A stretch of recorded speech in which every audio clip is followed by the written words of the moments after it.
You know, on the show, I've talked to a lot of people about how can they literally overcome the depression, the anxiety, all of these things that they're experiencing. And a lot of it has to do with therapy, with different modalities of how to do that. Today, I'm really excited to have Mike Cohen on the show with us. He is approaching it from a very different perspective, a very scientific perspective called neurofeedback. And as we talk about this today, I think you're going to be fascinated by the things he shares with us as how he's able to work with children with ADHD, folks who are experiencing anxiety, depression, and other situations in their lives. So I look forward to having you join us, and please enjoy. At the end of the day, it's not about what you have or even what you've accomplished. It's about what you've done with those accomplishments. It's about who you've lifted up, who you've made better. It's about what you've given back. Denzel Washington.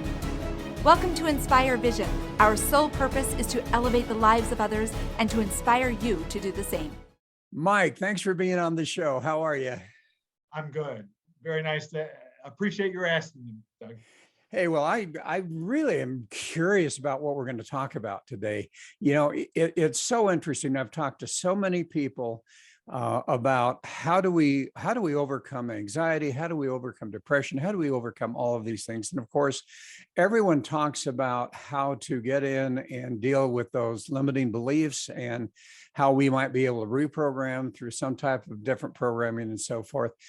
And as part of that, you know, I talk about the fact that we have neurological pathways that we can change, and where those belief systems tend to become habits in our behavior and in our responses and in our perception.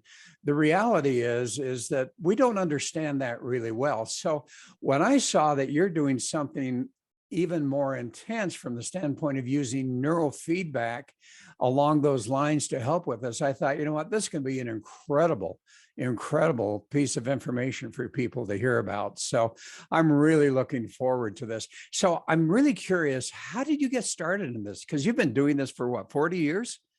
Not 40, about 26 years. 26 years, okay. But I started really because my dad had a episode of severe depression, and this was in 1994. So he was going to the head psychiatrist at Vanderbilt Medical School. Nothing was working. So they tried every drug they could try. They tried electroshock therapy.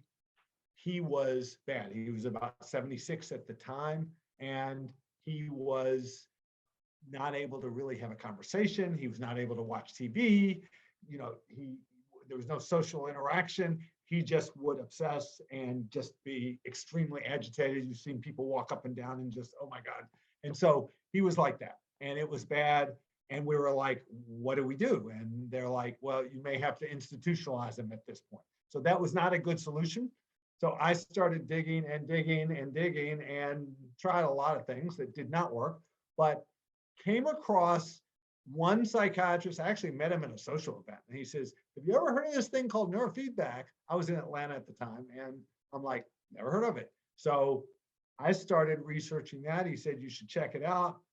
I talked to 6 MDs around the country who were willing to talk to me about what it could do, and decided, okay, we're going to try this. The closest place was 6 hours from where my mom and dad lived, 2 hours north of Atlanta. That's the closest we could find. And in 6 days, he started turning around. I went up to see him on the 6th day. I walked in. You couldn't even have a conversation with him. I walk into where he's being trained twice a day. And he says, so Mike, how's it going? And I'm like, okay, that's different. So really huge impact on his life and ultimately on mine. Wow. And so you've been doing this for 20 years. I didn't mean to say 40, but 20 is good. You're too young for 40 years ago. But so what did that bring? I mean, you're doing this now full time. So how did this all come about? So what really happened was he did well. That doesn't mean it solved all problems, because this is a very intense, complex situation. But it helped move him, it started to help treatment allow to work. So this really helped get his brain going, so that between this and other things he did, he came out of this just terrible episode and we didn't have to institutionalize him. And I'm like, well, I was in high tech.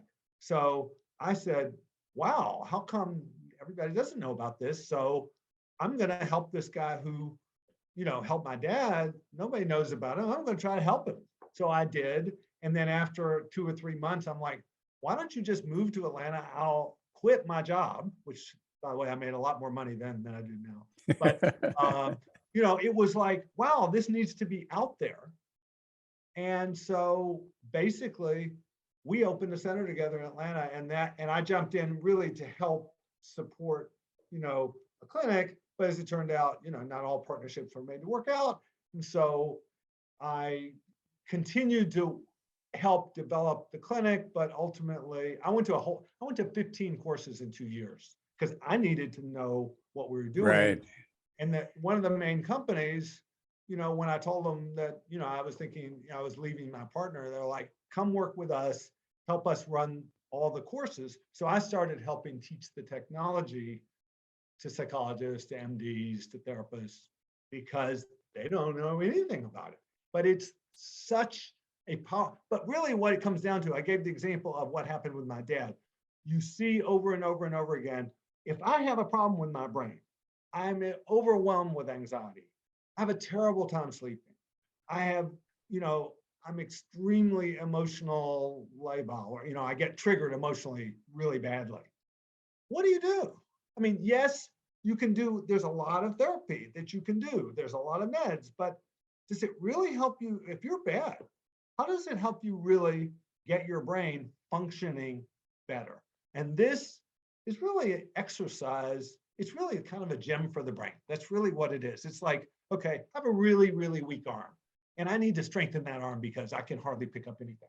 Well, if I have a really weak temporal lobe, by the way, temporal lobes play a role in emotional control. So how many people who struggle have emotional issues? A lot. They don't either, they get overwhelmed by emotions, they get triggered by emotions, they have anger. I mean, these are part of your limbic system, part of your temporal lobes. So we can do talk therapy, we can do changes through behavior. But man, if I put those sensors on your head and you start strengthening the temporal lobes, you literally can exercise those systems so that they do their job, which is control my emotions. Wow. And so you've written a book on it, Neurofeedback 101. Now, how long has that Right. been out? So that's been out a couple of years now. Okay. I think it's done quite well because there are a lot of people who are trying to understand. Okay, they hear about neurofeedback and they go, what? You're going to stick sensors on your head and that's going to change my emotions? That's going to help me concentrate better? That's going to help me sleep better? What the heck is that? I mean, no matter what you say, the first response is, what are you doing to my brain? What are you going to do? And so the book was really written, I actually had a number of other clinicians kind of ask me to write it because there was no good explanation of how does this stuff work? So it was really just designed. It's not designed about what I do specifically. It's what there are several thousand people around the world doing this. What is it that we are all doing? How do we basically help people exercise their brain? And what's the implications of it? Let's talk about that a bit, because there's, as was mentioned, you've worked with people who are depressed, they're anxious, they're not able to sleep. I'm really curious about the one about cognitive function, because we've got, we're at a point now where a lot of people are moving into those later years and are starting to experience some cognitive function loss. And so we're going to talk about all of those, but I want to start out with the cognitive function because I think that's fascinating. How on earth do you help someone who's moving into that loss of cognitive function get back at least to where they can retain it? So I'm going to start with a case example who happens to be me. So about 10 years ago, so I'm 68. So when I was about 58, um, two of my wife who works with me and one of my very close staff both independently came to me and go, we're worried about your memory, because I was struggling with like basic words. It's like, okay, this is a pencil.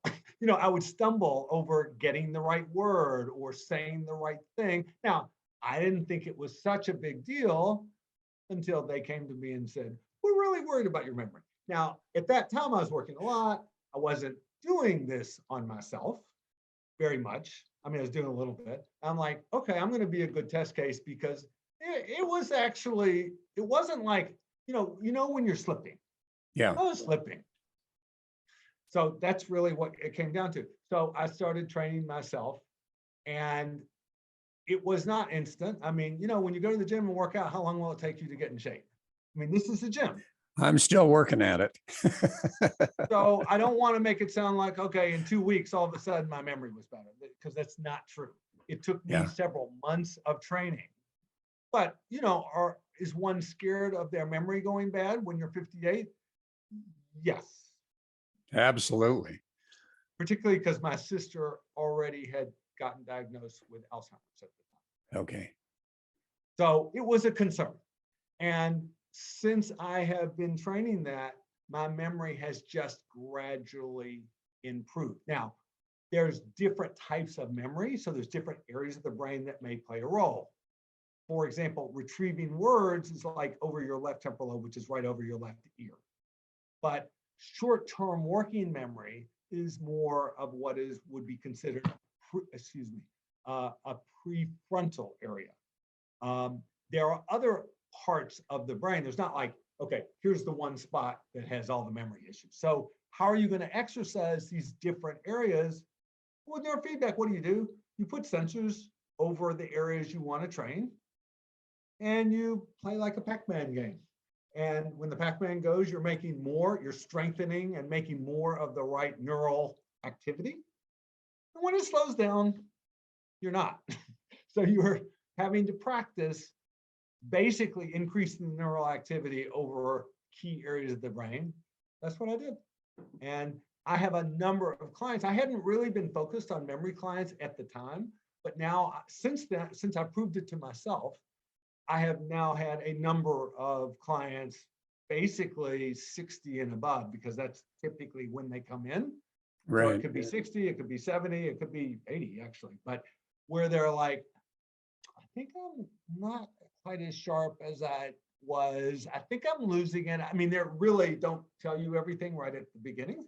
So you can do some tests to tell where their problems are, but there are lots of people who know they're not as sharp. Now, that could be memory. That could be, I don't make decisions as easily. That could be, I have a harder time expressing what I want to say, I'm not quite as quick, or I get overwhelmed. So all of those are actually cognitive and processing issues that can occur as you age, but should they occur? So sometimes people go, I'm just getting older. So is this just normal? No, it's not. Do you know any, I don't know who you know, but do you know any 80-year-olds or 90-year-olds that you go, wow, they are as sharp as a whip? Sure you do. And we all can be pretty darn sharp. So this is an incredibly good gym to help strengthen your brain. So I'm curious, because I'm sure there are a lot of people out there that get diagnosed with Alzheimer's. Others just are not even aware, but it's, as you said, your family came to you and said, you know what, you're starting to lose your memory a little bit. How permanent is this? Is this something that is, because you're dealing with brain issues, you're dealing, and we're going to talk about ADHD, we're going to talk about depression, anxiety, all of those things. How permanent is this? Is it to the point where you get to the point where the brain's functioning healthy again and it maintains that? Or is it an ongoing situation where you need to continue on treatment ad infinitum? So that's a great question.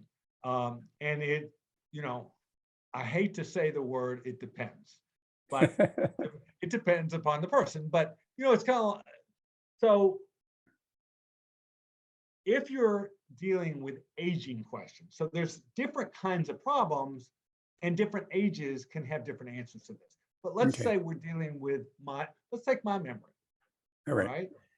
If I don't keep training, do I start having problems with memory? Yes, I Okay. do. And so what do? I don't have to go through and do a bunch of training. Basically, okay, so here's the real answer.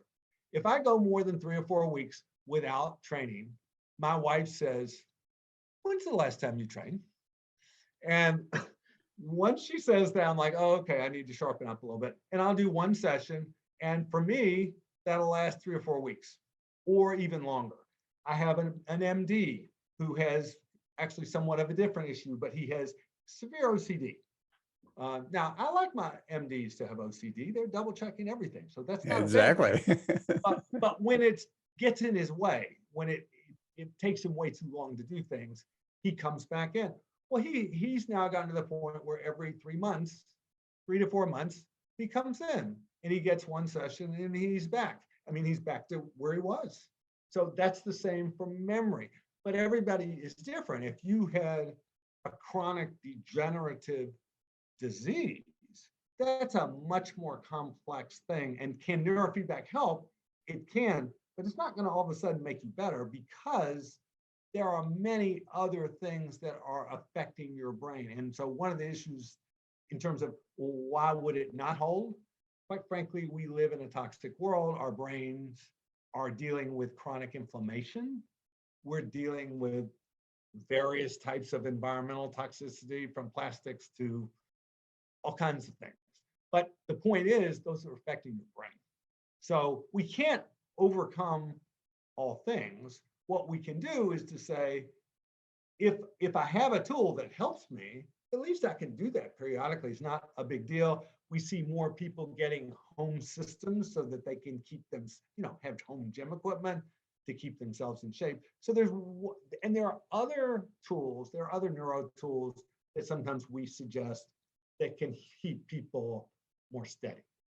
Well, But and that brings up an interesting question because, and as you've been talking, it's like, okay, you're out in Florida, right? That's a long flight for me, even longer drive because I'm out in Utah. So, but there's several people in Utah who do this. Yeah, well, that's what I was going to ask. As people are listening to this, and as we get more into, some of the issues that they may be experiencing, such as anxiety or depression or whatever that is, the question is, how do they find someone that can help them with this? So obviously not everybody's coming to Florida. So, nor would I want that, but you need to try to find somebody who's as close as you can. So when you search for neurofeedback and put your zip code in or something like that, you are likely to see people who say that they do neurofeedback. And then I would also recommend that when you call them, just like if you were calling a therapist to deal with your OCD or sleep issue, Right. You'd want to know, well, how long have you been doing this thing? So it wouldn't be bad to go, how long have you been using neurofeedback to deal with my depression, my anxiety? They could say, well, I've been dealing with anxiety for 25 years, but I've been doing neurofeedback for 6 months. Okay, I'd rather know that and then, not, but it's reasonable to ask. So all I'm suggesting is there are people around the country, not as many as there should be, but there are. Find somebody that's local. We do support some people remotely, meaning we can actually run sessions at a distance. I just had somebody in Michigan that we're just running, and in Canada. But my suggestion is to find somebody local if there's somebody there who you can work with. All right. And you use some very specific equipment, don't you? I use several different pieces of equipment. If I have learned over the years, the more I know, the less I know. And is there ever just one piece of equipment that solves all problems? That's like saying, I'm going to go in the gym. Here's the one piece of equipment that I need to exercise on. Is that true?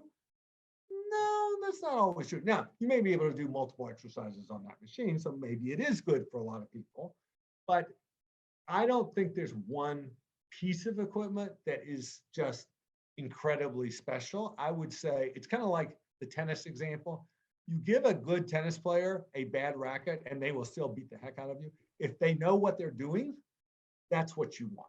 They're experienced, they know what they're doing. The most incredible guy was a neuropsychologist from the Baltimore area who knew the brain unbelievably well, knew how to train people to make their brain help them exercise and make it better. And he had this old equipment, but he knew his stuff, did incredibly well. So let's talk about some of the, well, you brought up something really interesting. You know, and we're going to get to all of this other stuff, but you keep bringing up things that really are fascinating to me. Dietary issues, environmental issues. And you know, I've talked a little bit about this with some other folks, but never maybe to the degree that you and I will chat about this for a minute. How do the environment and dietary issues actually exacerbate not only anxiety, but some of these other issues that we experience? And what can we do individually, if we choose to, in order to start maybe doing preventative nutrition, and then as well as reparative nutrition and environmental situations? So let's tackle nutrition and diet. And Okay. then let's tackle environment. Got it. Because they're easier to think about that way. And not everybody who does neurofeedback pays attention so much to this because they have their specialties. I've just said, well, why is the brain being affected in the first place? So I'll give you an example. Woman comes in, she has high anxiety. She's about 30, she's about 42, and a history of migraines. But both of them have escalated over the last several years. So now she's really needing help. Meds have really not helped her solve it. I mean, they've helped some, but she's still struggling with some of her symptoms. And particularly the head, well, actually both the headache and the anxiety and the panic attacks. So we start with, okay, we're going to do training that helps you calm down. And there's some particular training that's good for anxiety and panic attacks, for training the brain. And there's also some particular training, good training for migraines. So there's, just from doing this for many, many years, we've learned here's some basic training things that can be very helpful for that. But then we get into a conversation because it turns out she wakes up and she's in this bad place every morning. But when you're sleeping, if you're sleeping well, you should wake up well, rested, feeling better. So if you're not, you probably have a sleep problem. So we ended up starting to talk about when does she eat dinner and what does she eat, and then what's the latest she eats. Because if you have anxiety or depression or mood or brain issues, it's turning out that if you stop eating 2-3 hours before you go to sleep, you give your body a better chance not to have that affect your sleep. Mm-hmm. Well, it turns out we asked her, okay, is she aware that food affects her mood and can affect her headaches? Because there's lots of food triggers for headaches. There's books out there. You can look up books. What are the triggers for headaches? And there are books actually on anxiety and diet. So first you got to know to look. She didn't know it. She had no idea that food could have anything to do with her anxiety and her headaches. So we actually just kind of had a long discussion about that and said, okay, yes, you can do neurofeedback, but don't you think you ought to find out, gee, you're eating dairy. Dairy is a high allergen. Take it out of your diet for 2 weeks and see how you do. You know, because I've seen people where their anxiety dropped when they took out gluten or when they took out dairy. And yes, neurofeedback can be really good, but there's some things they can do. So why should they just rely on the gym, if you eat crappy and go to the gym, you're not going to be in as good a shape. That's So right. start to take some responsibility.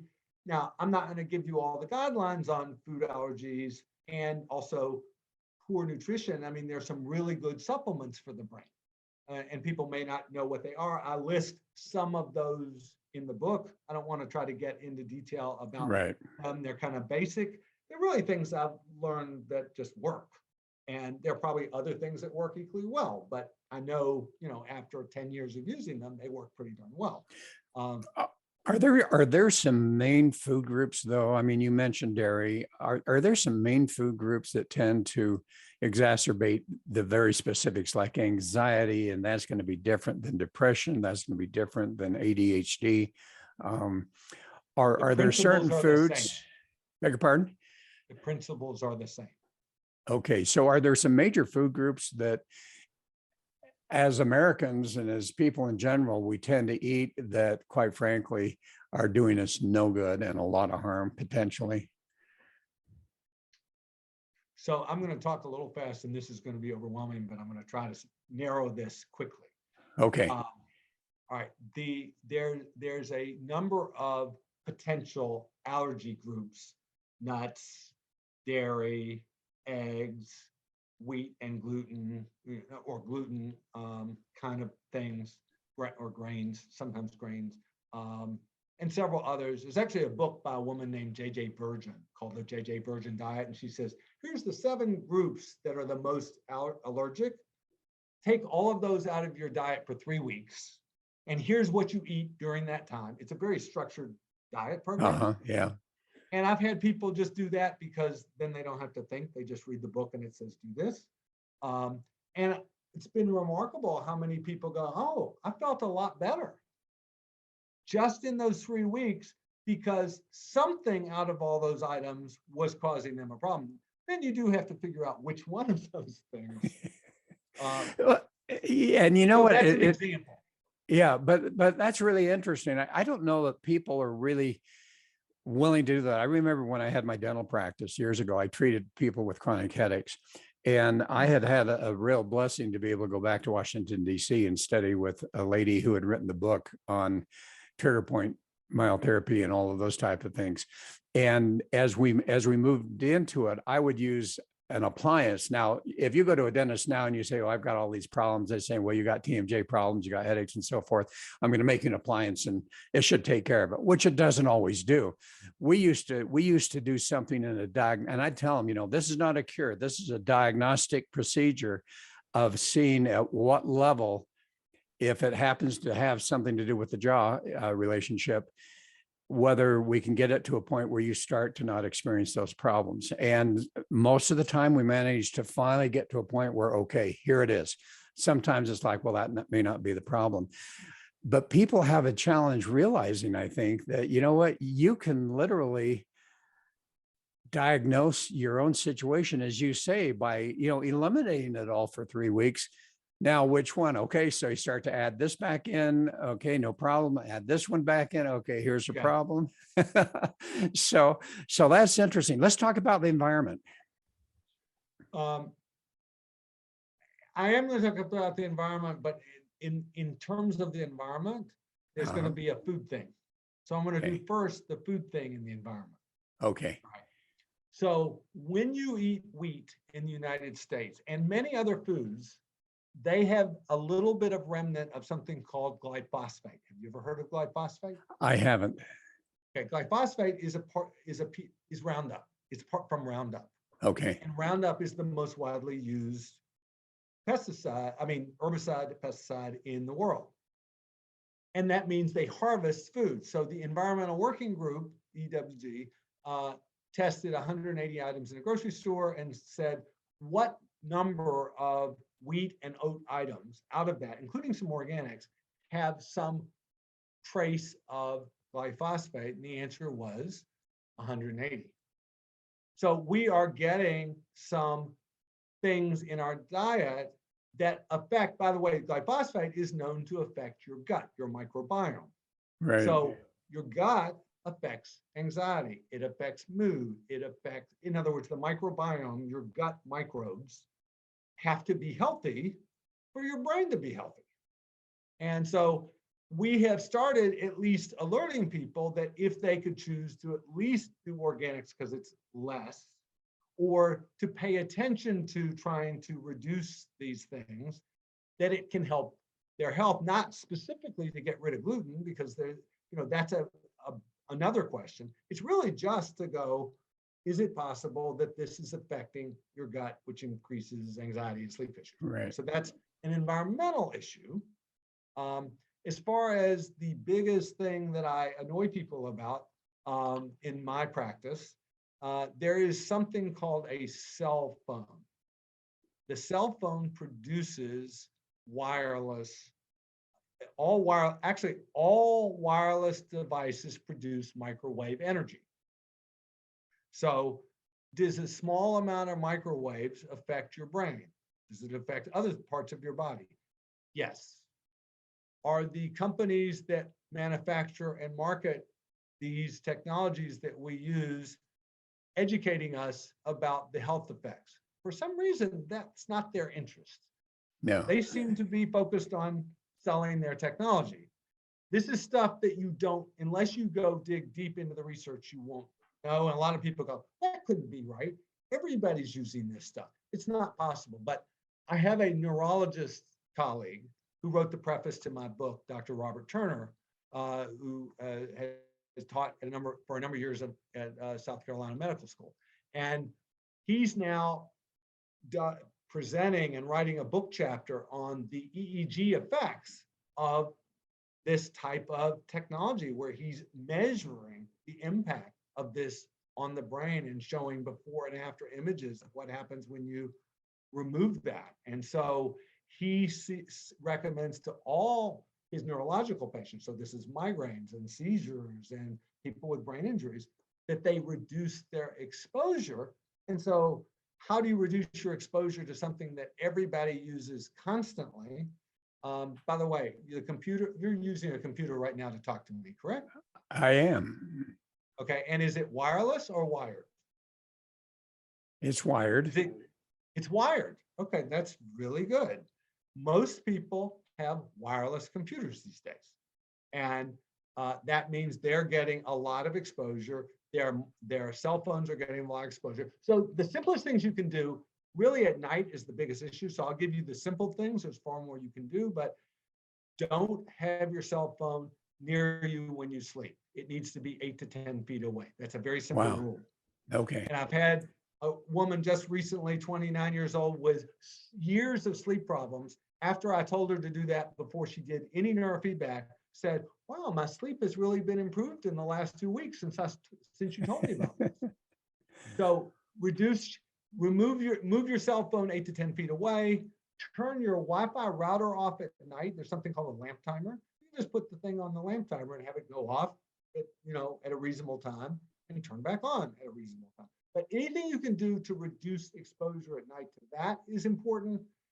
And wearing blue light filtering glasses, we think that that's not a big deal, but it is. So anything you can do to protect yourself at nighttime in particular. There's a great neurobiologist from Stanford who talks about this on some podcasts. But when we are being exposed to light at night from screens, any screens or any LED or LCD lights, it's telling our brain, hey, I've got blue light, wake up, the sun is coming up. Well, you don't want that after the sun has gone, after it's dark. So just reduce that or wear blue light glasses. So you asked, what are some of the environmental impacts? There are far more. I have clients who work with epoxy glue or do lots of paint where their anxiety and their neurological and cognitive function as they age have been impaired. And there's some toxicity there. And so there are things one can do about that, but the first thing you have to be asking is it possible that I've been exposed to toxicity in my lifetime that has now caught up with my brain? Including, by the way, there's some really interesting work on Parkinson's and what herbicides and things like that. Oh yeah. So let's get into the nitty gritty of this. So let's, Sure. I think probably one of the greatest challenges we have in our society is our children experience ADHD. Now, we may all have some opinions on that. I definitely do. In many cases, I think it's a misdiagnosis and it's more of a learning style. And because our educational system only teaches one way, anyone that doesn't learn that way has ADHD. So I'm going to say that because that's my personal opinion. But with that said, also I have a medical background. So I recognize that there are neurological issues, there are biochemical issues that can actually contribute to ADHD. And that's where some medicine or something comes in handy. But we've got so many kids that are experiencing that. How does neurofeedback deal with a child or an individual that has ADHD, that it really truly is ADHD? How does that work?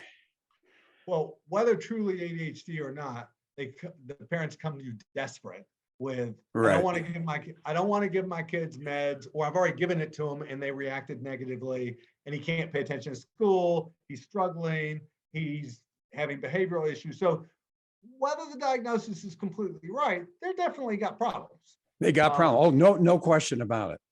and so that is the initial research in neurofeedback was very much in the ADHD and behavioral arena. And there's a number of published studies in that.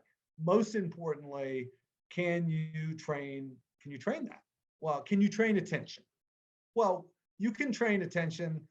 I mean, if you actually know about dog training, you can train attention by some very strict behavioral intervention. Right. But neurofeedback, when a kid's brain is just not firing quite right, is again just a way to go, how do I strengthen the attentional circuits?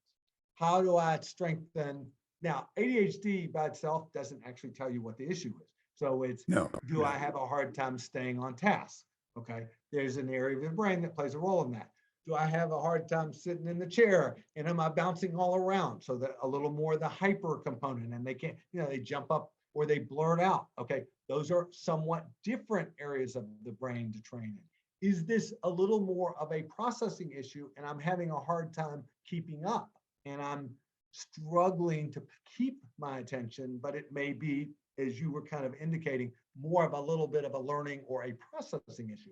That's a different type of training. So we often will do, for example, brain mapping so that we can better understand, okay, we're going to compare this child's brain with other kids their age, and where are there some significant differences that correlate to some of the kinds of attentional problems, but it could also be acting out and behavior, and those are called ADHD. So which Right. thing are we dealing with? I mean, I'll tell you one thing that's in common with lots of ADHD kids, or two things. One is that if you ask parents, what is their frustration tolerance? In other words, look, we all have to sit there and listen to boring teachers, right? Right. So, Oh yeah. how do you do that when you're like, oh, wow, this is boring, I can't stand this? So you have to actually make yourself be calm and go, okay, I have to sit there and listen to it. But if you go, I can't stand this, I can't do this, they can't make themselves sit. It's actually an emotional component. And so we've learned that if you actually help them calm their emotional response down and help them not get frustrated as quickly, which is actually temporal lobes, but if you help their emotional circuits, they get better at controlling themselves. So emotions is a big part of managing your attention when you have to sit and listen to a teacher.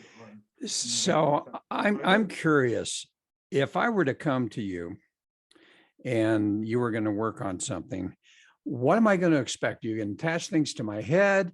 What is the process, just the basic process, so that people that are listening can kind of understand what is the process of neurofeedback? So let's take the ADHD kid. Okay. All right. And let's just say, I asked the parents, how is their frustration tolerance on a scale of 1 to 10? And they go 0.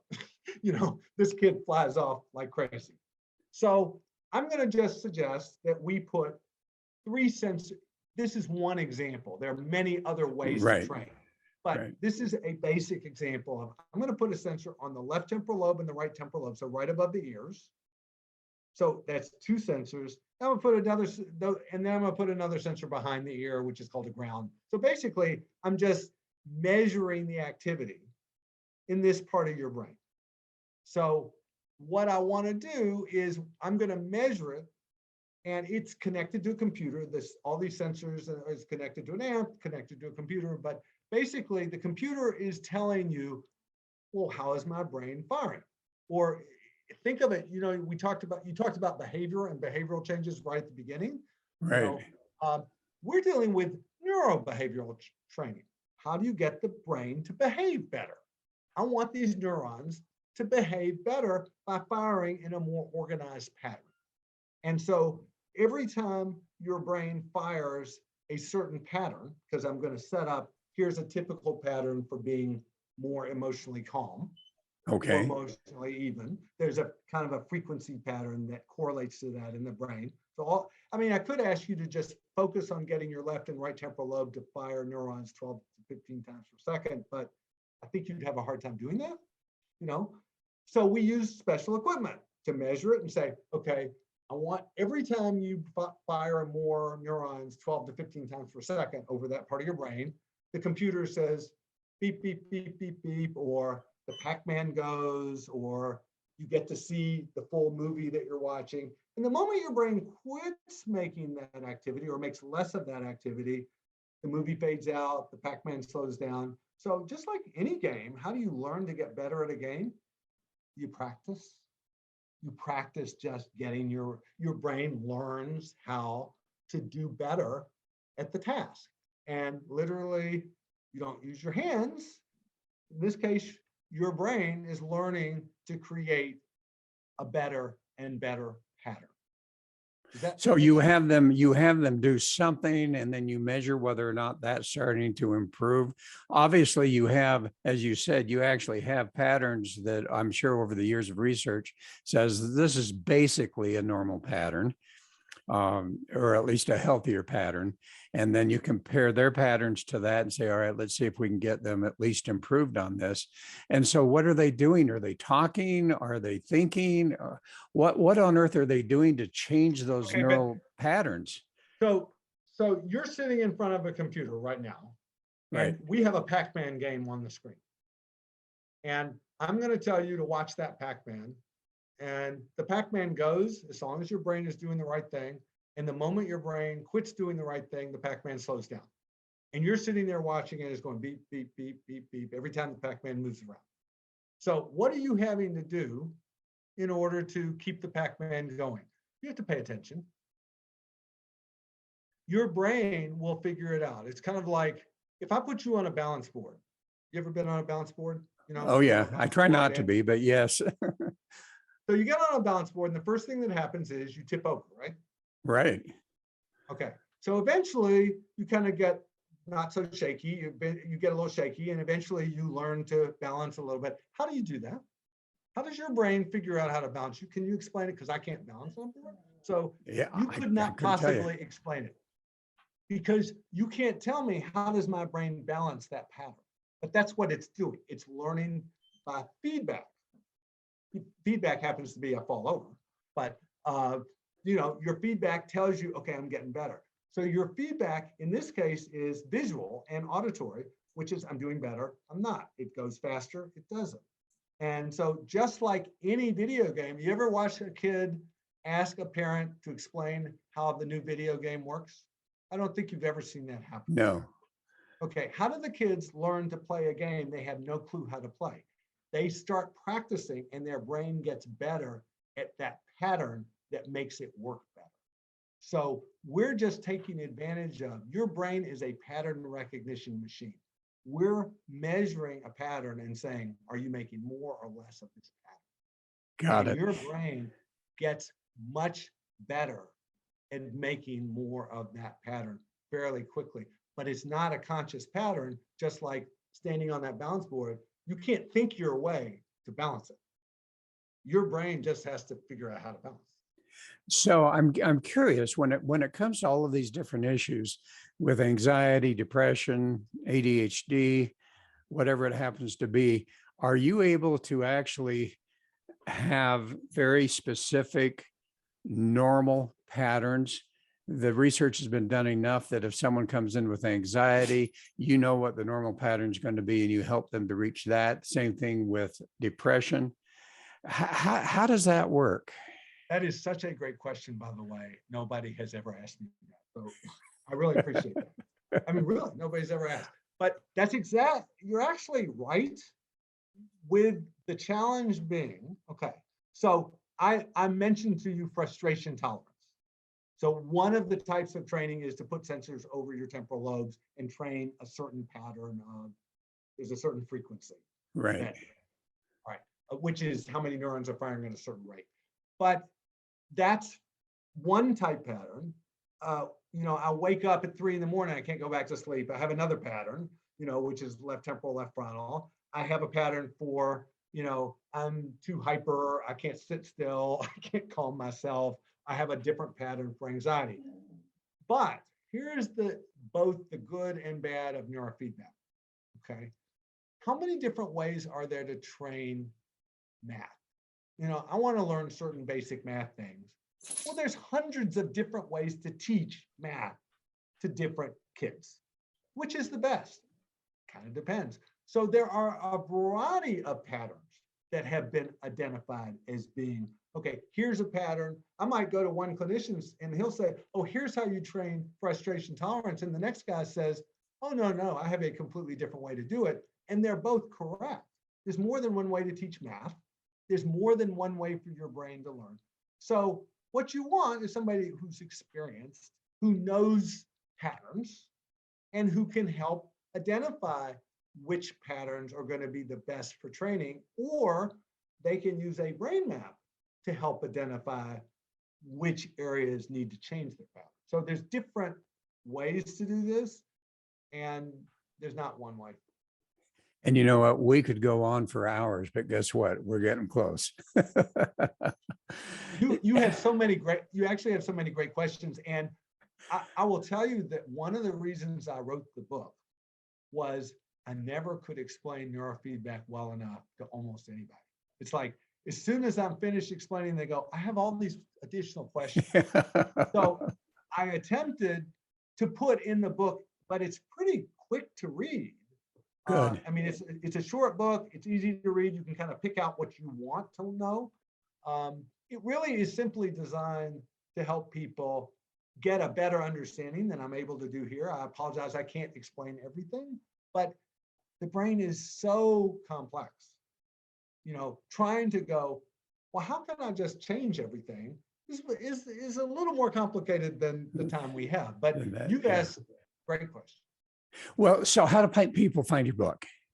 Again, it's Neurofeedback 101. It's on Amazon.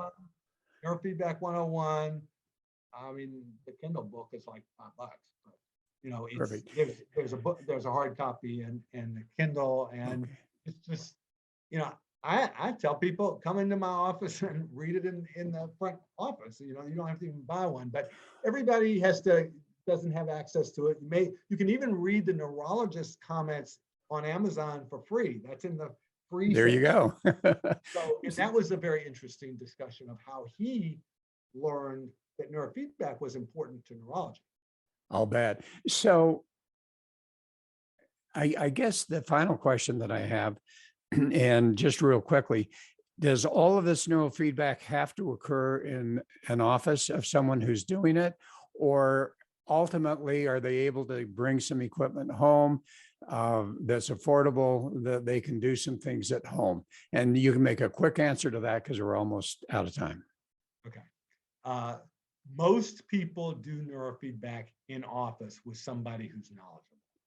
Okay. There are a small number of clinicians who say, I will support you at home so that you can do it. And you would just have to find those. Got it. Mike, this has been amazing. Well, what an interesting approach to these issues, because it's so scientific. There's a lot of people that just don't deal with all of these other ways of healing and all of that. But here's something that, in my opinion, that is extremely scientific. It's data oriented, and it works based on your experience, your own personal experience. Personal, and I'm probably still married because of it too. But because we had challenges. It's a gym. How many people who go to the gym don't get in better shape? You can get your brain in better shape. Now, if you don't go to the gym, you won't. So the living proof of it is we made it through this interview and you remembered everything you wanted to say. Hey, listen, Mike, thanks so much. This has been fantastic. Doug, you're a great interviewer. I really appreciate your inviting me and getting to share this with your listeners.